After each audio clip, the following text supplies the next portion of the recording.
The large window of Conference Room 12 showed Earth in the distance, a blue jewel against the blackness of space. Commander Elizabeth Wilson stood with her hands behind her back, watching as the alien diplomat across from her turned an odd shade of purple. "Your terms are not acceptable," said Delegate Voss of the Zorian Empire. His voice translator made his words sound flat and cold.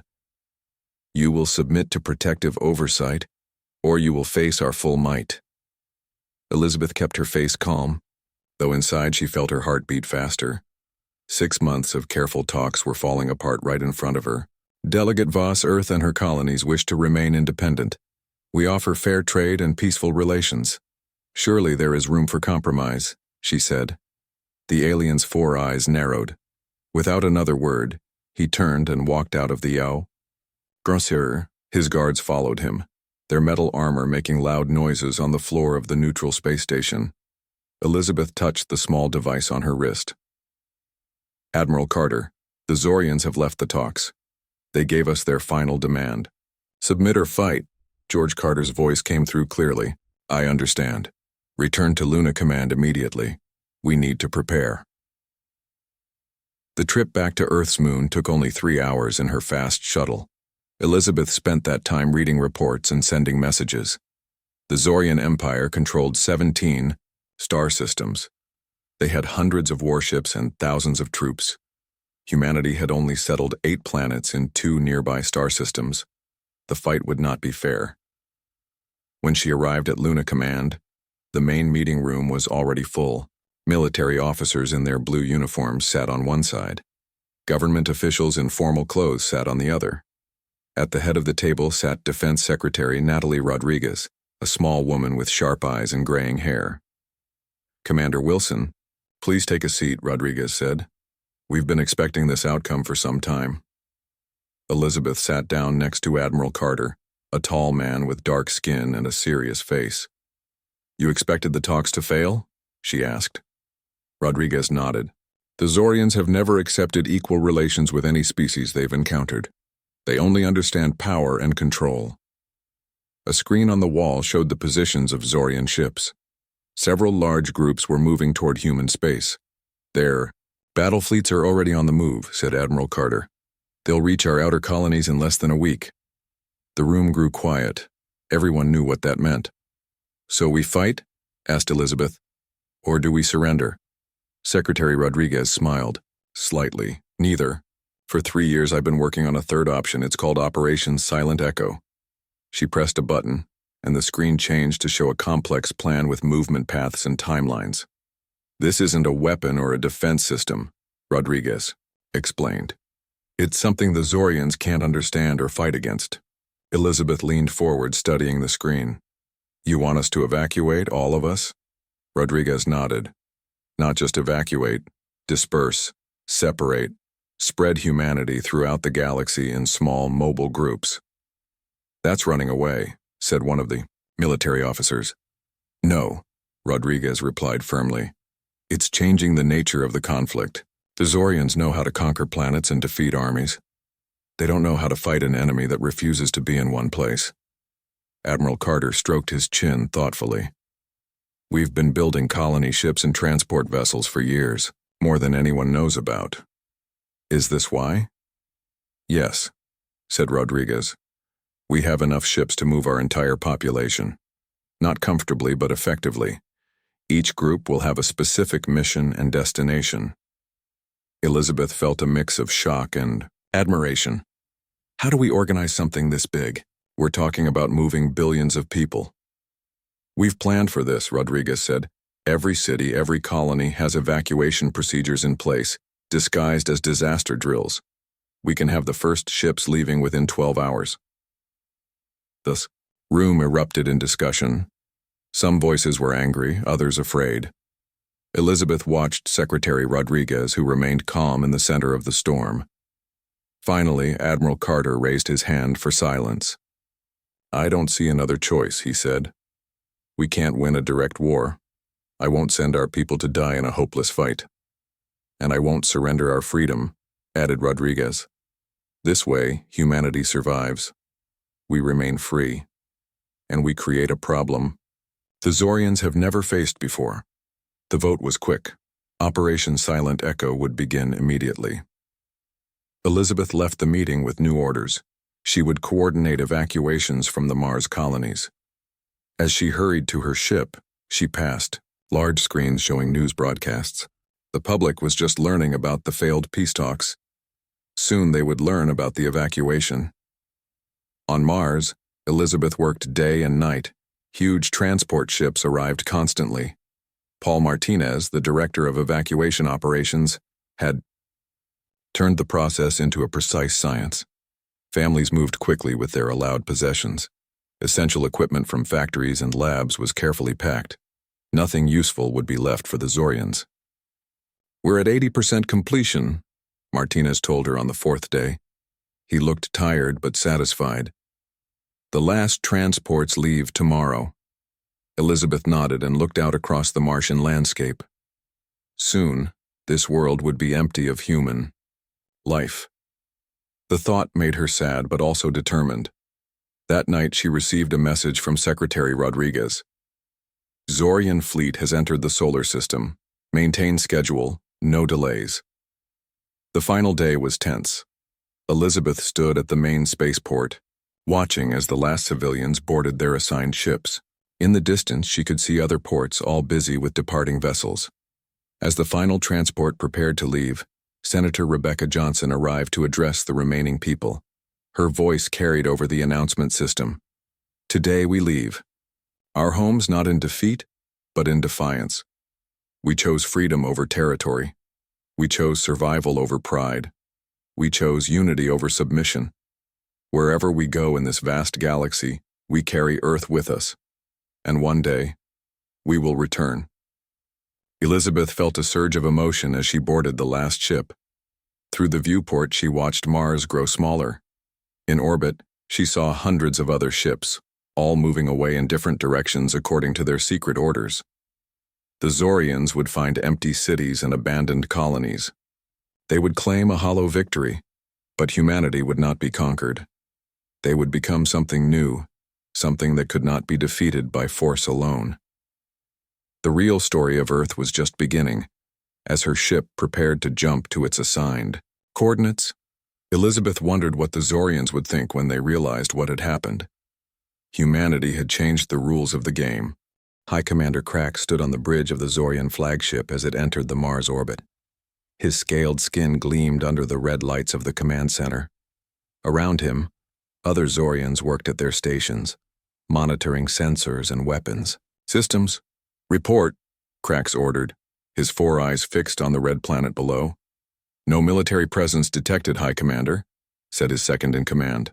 "Our sensors show civilian ships leaving the surface and the orbital stations." Crax made a sound of disgust. "They flee like cowards. Begin the occupation." The massive Zorian fleet spread out across the solar system. Some ships headed to Earth, others to the moon and the outer colonies. All reported the same thing. Humans were leaving in thousands of ships heading in all directions. "This makes no sense," Crax said, watching the data streams. "Where are they going? Why do they not defend their worlds?" No one on his command staff had an answer. The Zorians had conquered 6 species before encountering humans. All had either fought and lost or submitted to Zorian rule. This mass evacuation was something new. "Shall we pursue and destroy their ships, High Commander?" asked his weapons. Officer Crax considered this but shook his head. "No, they are scattered in too many directions. We would waste resources chasing them. Let them flee into the void. We have their worlds now." The first Zorian troops landed on Mars 8 hours later. They found empty cities, shut down factories, and powered down fusion plants. In government buildings and public squares, they found small packages with data drives inside. "What are these?" Crax asked when one was brought to him on the flagship. "Messages, High Commander," said his intelligence officer. "They are addressed to various species throughout the galaxy. They contain information about us, about our military strategies, our weapons, and our previous conquests." Crax felt a cold feeling spread through his body. "Destroy them all." "We are trying, High Commander, but many were already sent out on automated probes before we arrived.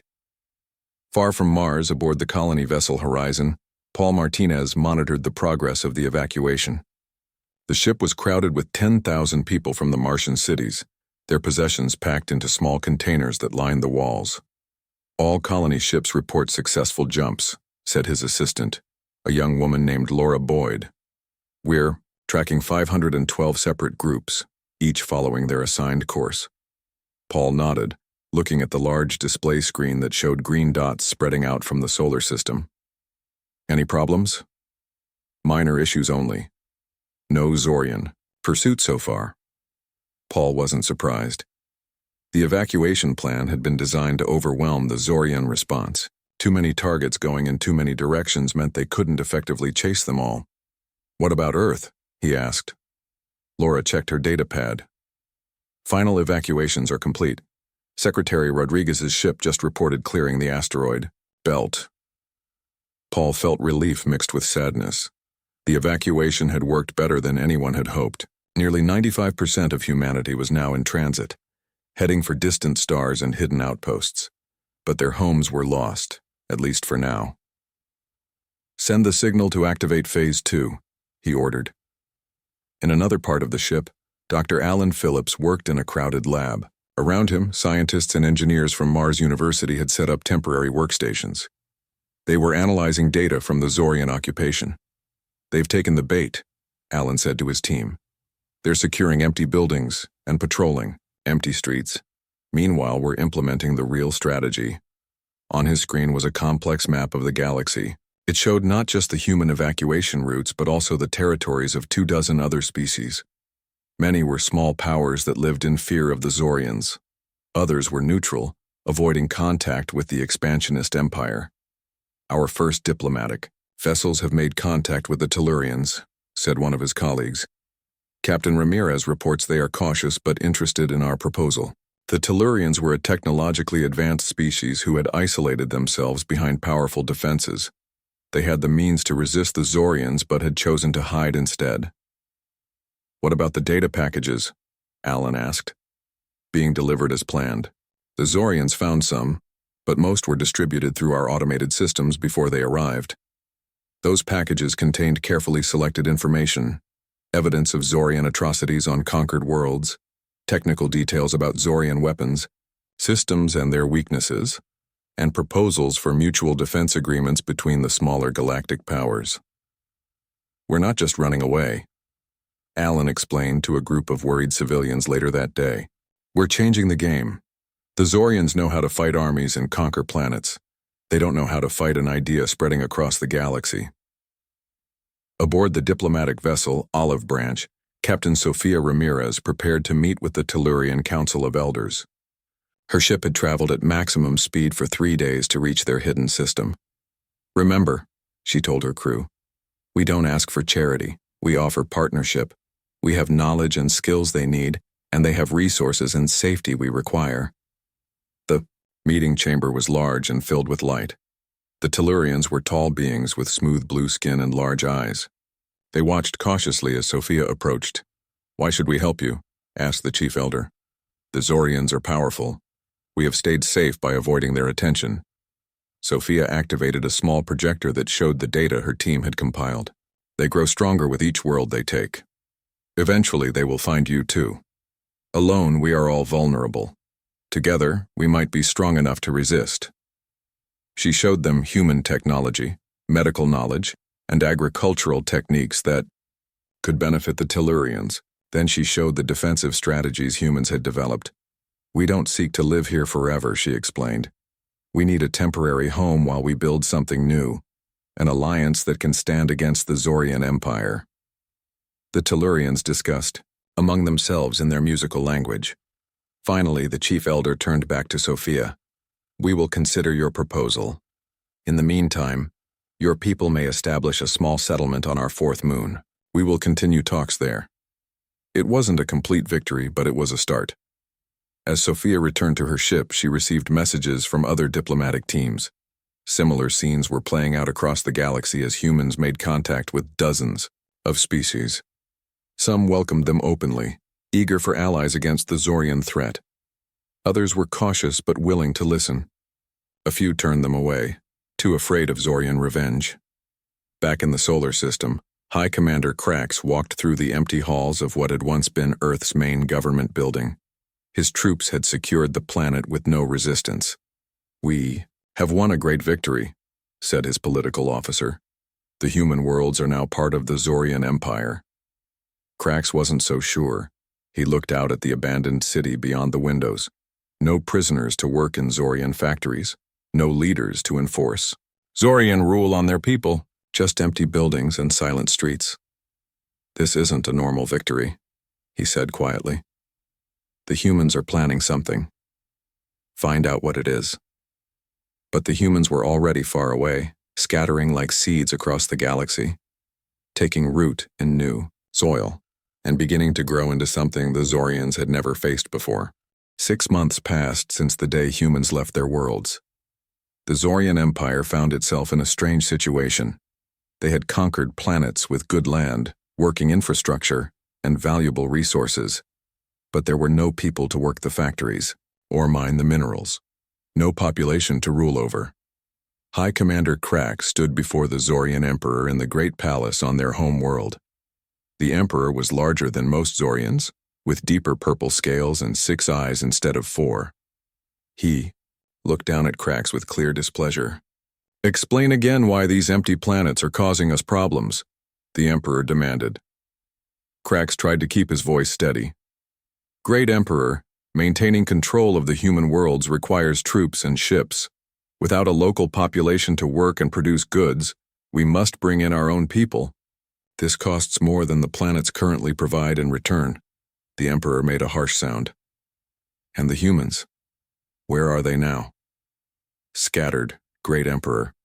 We have reports of human ships appearing in many systems across the galaxy. They seem to have split into hundreds of small groups. This was not the full truth. The reality was worse. Intelligence reports suggested humans were making contact with many species that the Zorians had long intimidated into staying neutral or submissive, but Krax did not want to admit this failure. "Find them," the Emperor ordered. "Bring them back to work their worlds, or destroy them completely." Krax bowed low. "Yes, Great Emperor." Far away, aboard the rebuilt habitat ship Terran Dawn, Dr. Allen Phillips studied reports from across the galaxy. 6 months ago, this ship had been crowded with refugees. Now it was a command center hidden in the Oort cloud at the edge of the solar system. "The Tellurian Alliance is now official," said his assistant, Judy Brown. "Captain Ramirez reports that they've agreed to host 5,000 of our engineers and scientists. In return, we're helping them improve their shield technology." Allen nodded with satisfaction. "That's the 12th formal alliance this month. How are the Zorians responding?" Judy handed him a datapad. "They've sent ships to 3 of our new ally systems, but each time they've found improved defenses and withdrawn. This was exactly what they had planned. Humanity had split into over 500 self-sufficient groups. Each had specific expertise, resources, and missions. Scientists, engineers, doctors, farmers, teachers, all were sharing their knowledge with other species in exchange for safe haven." In a distant system, Captain Sofia Ramirez watched as human engineers worked alongside Tellurian technicians. They were installing new shield generators on a Tellurian defense station. The blue-skinned aliens moved with careful precision, learning quickly from their human partners. "Your people adapt well," said Elder Valen, who stood beside her. "We expected more difficulties." Sophia smiled. "Adaptation is what saved us. When we couldn't win through strength, we found another way." The Elder's large eyes studied her face. "The Zorians don't understand what you've done. They think you ran away in fear." "Let them think that," Sophia replied. "It gives us time to build something they can't defeat." What the humans were building wasn't weapons or ships. It was relationships. Trust. A network of cooperation between species that had previously been isolated from each other. On a small moon in another system, engineer Olivia Williams worked with the insect-like Nezdari to modify their defense cruisers. The Nezdari had always avoided the Zorians, hiding their advanced technology to prevent becoming targets. This shield design will stop their main weapons, Olivia explained to the Nezdari chief engineer. We developed it after studying Zorian attack patterns for years. The Nezdari clicked its mandibles in what Olivia had learned was a sign of approval. Your knowledge is valuable, but why do you share it so freely? Because we need each other, Olivia said simply. Alone, the Zorians can defeat any of us. Together, we might have a chance.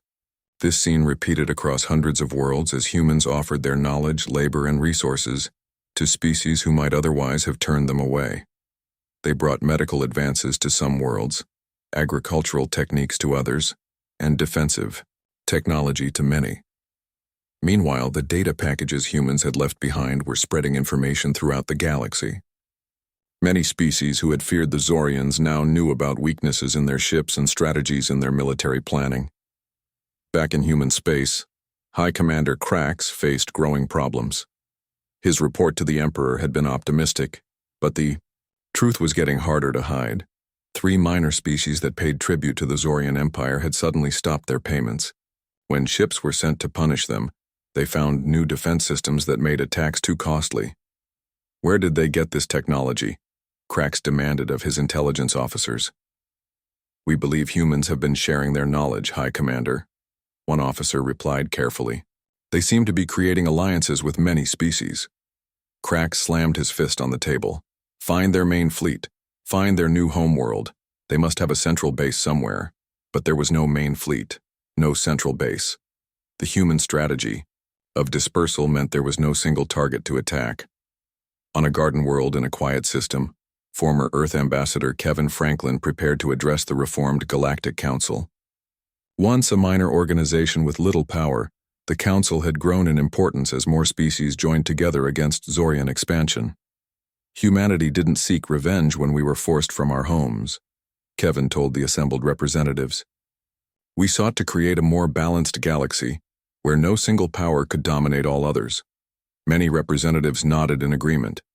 Some had been suspicious of humans at first, but the past 6 months had proven their value as allies. The Zorian military is stretched thin, Kevin continued. They hold our empty planets, but those worlds have become a burden to them. Meanwhile, their former tributaries grow stronger through cooperation. A representative from a small aquatic species spoke up. What happens when the Zorians realize they are losing power? They will strike with all their might. Kevin nodded seriously. That moment will come, but when it does, they won't be fighting just humanity. They'll be facing a united galaxy.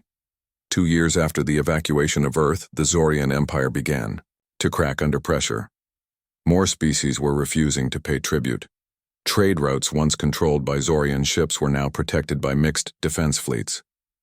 The cost of maintaining control over the empty human worlds drained resources with no return. In a hidden meeting room on a neutral world, a group of Zorian reformists secretly met with human representatives. These Zorians believed their empire had grown too aggressive and wanted peaceful relations with other species. Our emperor won't admit it, said the lead reformist, but the conquest of your empty worlds may have been the beginning of the end for our old ways. Natalie Rodriguez, now serving as humanity's chief strategist, smiled slightly. Sometimes the strongest response to force isn't more force. It's changing the nature of the conflict entirely.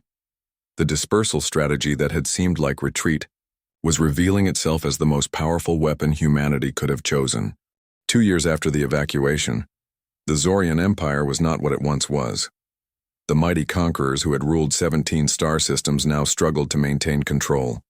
Their warships, once feared throughout the galaxy, spent more time putting down rebellions than expanding their territory. High Commander Krax stood before the Emperor again. This time the Great Hall was not filled with celebrating officials. Many seats were empty. Some officials had been removed for failure. Others had quietly disappeared, joining the growing reform movement. The situation worsens, Great Emperor, Krax reported. His scales had lost their shine, and his posture showed his exhaustion. 3 more tributary worlds have stopped their payments. When we sent ships to punish them, they had defense systems we could not overcome. The Emperor's 6 eyes narrowed. You promised to solve this problem a year ago, Commander. You promised to find the humans and crush them. Krax lowered his head. The humans are difficult to find, Great Emperor. They have no central world, no main fleet. They move among other species, sharing technology, building alliances. Excuses, the Emperor's voice filled the hall. The packages they left behind have spread throughout the galaxy. Now even the weakest species know our military secrets. Our tribute income has dropped by 60%. The human worlds we captured drain our resources rather than add to them. Krax had no good answer. The Empire's strategy had always been the same. Find an enemy's homeworld, defeat their main fleet and force submission. But how could they defeat an enemy with no homeworld? How could they fight a force that had turned itself into a beneficial presence among dozens of civilizations? Far away, on a Nezdari defense cruiser, engineer Olivia Williams watched from the bridge as her retrofitted shield designs easily repelled an attack from a Zorian destroyer. The insect-like Nezdari crew worked efficiently around her, using the defensive tactics she had taught them. "Your shields work perfectly," said the Nezdari captain, her mandibles clicking with excitement. "The Zorian weapons cannot penetrate them." Olivia smiled with satisfaction. "They designed their weapons to overwhelm any single enemy. But we studied them for years and found ways to counter their approach." The Nezdari ship was just one of hundreds that now protected formerly vulnerable worlds. Similar scenes played out across the galaxy as Zorian influence shrank month by month. On the reformed Galactic Council, the number of member species had grown from 12 to 34. Kevin Franklin, humanities representative, worked with delegates from worlds that had once feared to oppose the Zorians. The latest reports show the Zorian military has withdrawn from 4 systems in the past month, Kevin told the council. Their empire is contracting for the first time in 300 years. A delegate from a small reptilian species raised a scaled hand. "What happens when they get desperate? They still have powerful weapons and many ships." Kevin nodded seriously. "That's why we continue to strengthen our defensive network, but we're also making progress with the Zorian reformists. Many of their people are tired of constant war and the high costs of maintaining their empire." The Zorian reform movement had grown from a small secret group to a significant political force. Led by reasonable Zorians who saw that their old ways were failing, they called for changes in how their society operated. In a secure meeting room on a neutral world, Natalie Rodriguez met with Talax, a leading Zorian reformist. Unlike most of his kind, Talax spoke softly and listened carefully. "Your emperor refuses all communication," Natalie said. "We've sent 12 offers to discuss a new relationship. He rejects them all." Talax's 4 eyes showed his concern. The emperor belongs to the old warrior tradition. He cannot accept that the tactics that built our empire are now destroying it. But many Zorians now see the truth. "Your strategy has worked too well." "We never wanted to destroy the Zorian people," Natalie explained. "We just wanted to end your empire's expansion. We wanted freedom for ourselves and others." Talax studied the human woman carefully. "When you left your worlds empty, many thought you were cowards. Now they see you were visionaries. You've changed warfare itself." On board the habitat ship Terran Dawn, now serving as a mobile agricultural center, Nicole Green tended the gardens that grew earth plants in carefully controlled conditions. The ship traveled between allied worlds, teaching sustainable farming methods. Her 5-year-old daughter Lisa helped her collect tomatoes from the vines. "When will we see Earth, Mom?" Lisa asked. She had been born after the evacuation and had never seen the home world of her people. Nicole looked at her daughter with a mix of sadness and hope. "Someday, sweetheart. People are working to make that possible." Lisa nodded, accepting this answer as she had many times before. She picked another ripe tomato and placed it carefully in her basket. "Teacher says Earth has big oceans and more space than all our ships put together." "That's right," Nicole said. "And fields where plants grow under an open sky, not just in ships like this one." The conversation was interrupted by an announcement over the ship's communication system. Captain Ben Harris's voice was calm but excited. "Attention all crew and passengers. We have received important news from the Galactic Council. The Zorian Emperor has been removed from power by the Reform Council. Peace talks will begin next week." A cheer spread through the ship. Nicole hugged her daughter tightly as tears formed in her eyes. After years of uncertainty, the path home had finally opened. 3 days later, High Commander Krax was brought before the new Zorian Leadership Council. His former aide, Talax, now served as Chief Counselor. "You will face a fair trial," Talax told him. "Many crimes were committed under the Emperor's rule. Justice must be served, but with wisdom rather than vengeance."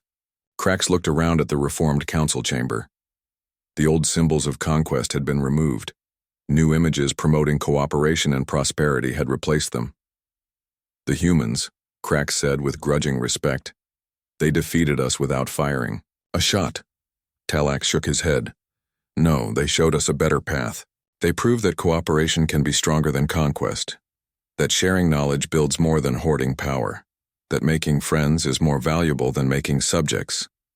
As plans were made for humans to begin returning to Earth and their colonies, the species that had been deemed too peaceful to survive had transformed the very nature of power in the galaxy. 5 years after humanity left their worlds, a fleet of ships approached the solar system. These were not the crowded refugee vessels that had fled in fear and defiance. These ships carried people coming home. In the lead vessel, Elizabeth Wilson stood at the viewport watching as the blue planet grew larger. Her hair had more gray now and lines had formed around her eyes. But they were smile lines, earned through years of hard work and eventual success. "We're receiving the all-clear signal," said the communications officer.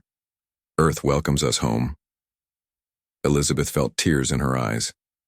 After all these years, all the struggles and uncertainties, they were returning to the world they had left empty, rather than conquered. Behind her, Admiral George Carter moved to stand beside her. He too had aged, his face showing the weight of responsibility he had carried. "I never thought I'd see this day," he admitted quietly. "Secretary Rodriguez always believed it would happen," Elizabeth replied. "She said we weren't running away. We were taking the long path home." The return fleet contained ships from many species. Tellurian vessels flew alongside human transports. Nizdari cruisers provided protection. Representatives from the Galactic Council were aboard to witness this historic moment. On Earth, the transition team had been working for months. The Zorian occupation forces had withdrawn peacefully after the Reform Council took power.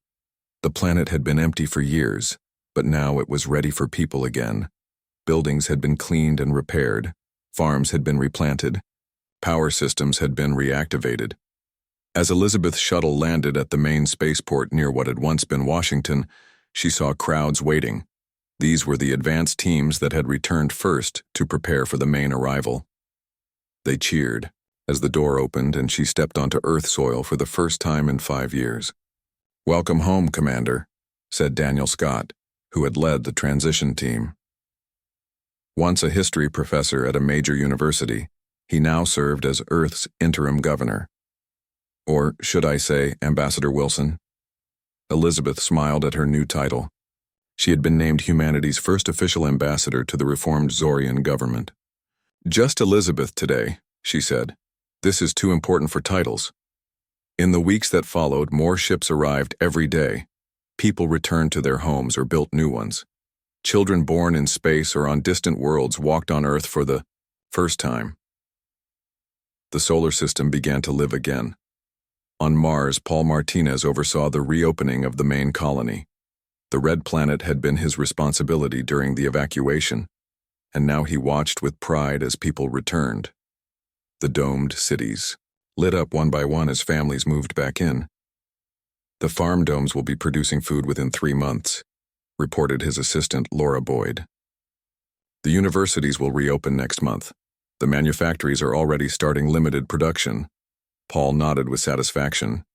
"And the Zorian observers?" "Respectful and helpful," Laura said.